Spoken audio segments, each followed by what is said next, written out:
Academy में आज हम ले रहे हैं अर्थमेटिक क्वेश्चन 10th का टॉपिक है एक्सरसाइज 5.1 और क्वेश्चन नंबर 2। शुरू करते हैं इसको।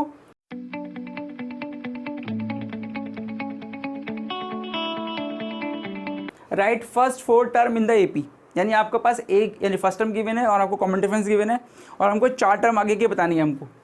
तो अभी तो फर्स्ट टाइम है आपका, तो इसको थोड़ा देख लेते हैं कि 4 टर्म कैसे निकालेंगे। तो आप इसको ऐसे ले लीजिए a plus D, a plus 2d and a plus 3d, ये आपकी 4 टर्म्स हो गई।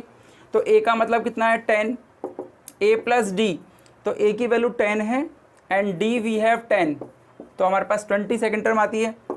थर्ड टर्म में in the place of a 10 plus 2 और d की वैल्यू 10, 20 प्लस 10 यानी कि 30। फिर हम निकालेंगे 4 टर्म, तो a की वैल्यू 10, 3 और d की वैल्यू फिर 10 है, तो 30 प्लस 10 40। तो ये हमारी फर्स्ट टर्म आ गई, सेकंड, थर्ड और फोर्थ। 4 टर्म निकालने का सिंपल तरीका है, a लिख लीजिए आप उसको, फिर a plus D, a plus 2d और a प्लस 3d। एक क्वेश्चन और लेते हैं इसका। हमारे पास a की वैल्यू गिवन है -2 और d की वैल्यू गिवन है 0। ये सेकंड क्वेश्चन है हमारा, सेकंड पार्ट है। तो फिर से हमें 4 टर्म निकाल लिए, तो आप a plus D, a plus 2d and a plus 3d इस तरह से लिख लेंगे, तो आपको थोड़ा 4 टर्म निकालने में ईजी होगा। तो हमारे पास जो पहले टर्म है वो तो है -2, a प्लस डी मतलब a की वैल्यू है -2 और प्लस d 0, तो आपके पास ये वाली टर्म आती है। फिर a प्लस 2d, a की वैल्यू -2 है और d की वैल्यू 0 है, तो 2 की मल्टीप्लाई 0 से करेंगे तो -2 ही आएगा।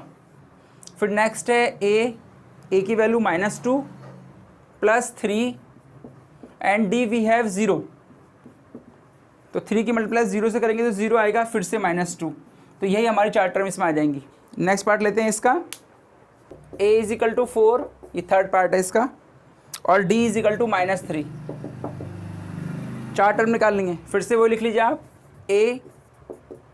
a plus D, a plus 2d and a plus 3d। चलिए, जो आपकी वैल्यू a है वो 4 है, a plus D, a 4 and d -3, 1 आ गई हमारे पास। a प्लस 2d, a की वैल्यू 4 प्लस 2 और d -3 है, तो 3 2 या 6 और 6 में से 4 निकालेंगे तो -2 आएगा आपके पास।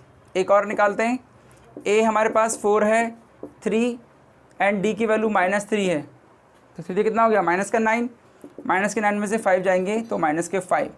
ये आपकी 4 टर्म आती हैं इस तरीके से। एक आई आपके 4 यानी a की वैल्यू थी a प्लस डी, 4 - 3 यानी कि 1। सिमिलरली हमने निकाली। नेक्स्ट पार्ट लेते हैं इसका। जो फोर्थ पार्ट है उसमें क्या कहते हैं हमसे देखते हैं।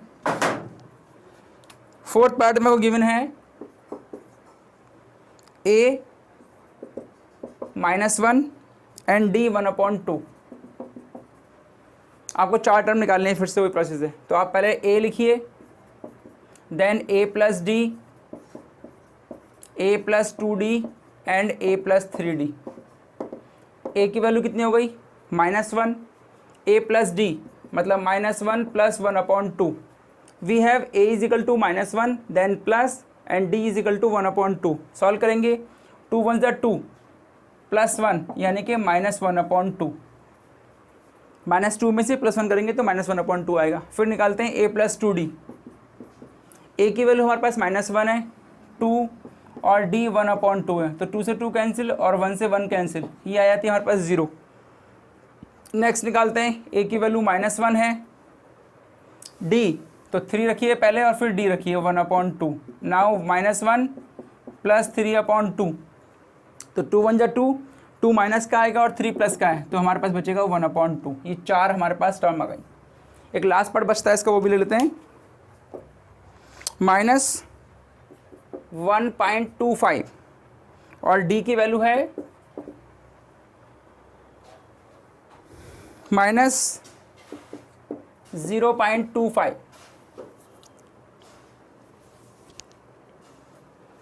a की वैल्यू है -1.25 और d की वैल्यू है -2.25। चलिए, तो a की वैल्यू तो ये आ गई आपके पास, a प्लस डी मतलब 1.25 देन प्लस, और इसको आप माइनस को ब्रैकेट में रख दीजिए। माइनस के 1.25 में से माइनस का 0.25 है, क्योंकि प्लस माइनस तो माइनस हो जाएगा। ये देखिए, तो ये आ जाएगा माइनस का 1.50। 0.25 और 0.5 दोनों ऐड हो जाएंगे, कि दोनों माइनस माइनस के। एक लेते हैं a प्लस 2d। a की वैल्यू है माइनस का 1.25 प्लस और ये माइनस का है, तो मैं इसको माइनस ही ले लेता हूँ पूरा। इसको इंटू करेंगे तो ये आएगा 0.50, तो माइनस का 7.5 आ जाएगा, क्योंकि ये भी माइनस का है और ये भी माइनस का है। लास्ट पार्ट लेते हैं इसका, स्पेस की दिक्कत है तो इसको ऊपर ले लेते हैं। एक पार्ट कौन सा है आपका, a प्लस 3d। तो a की वैल्यू थी ये, इसको माइनस ही ले लीजिए आप, 3 और 1.25, और ये आ गया 75, यानी 2 आ गया माइनस का पूरा। तो इस तरीके से आपके ये 4 जो पार्ट हैं आप निकाल सकते हैं आराम से। नेक्स्ट क्वेश्चन ट्राई करते हैं।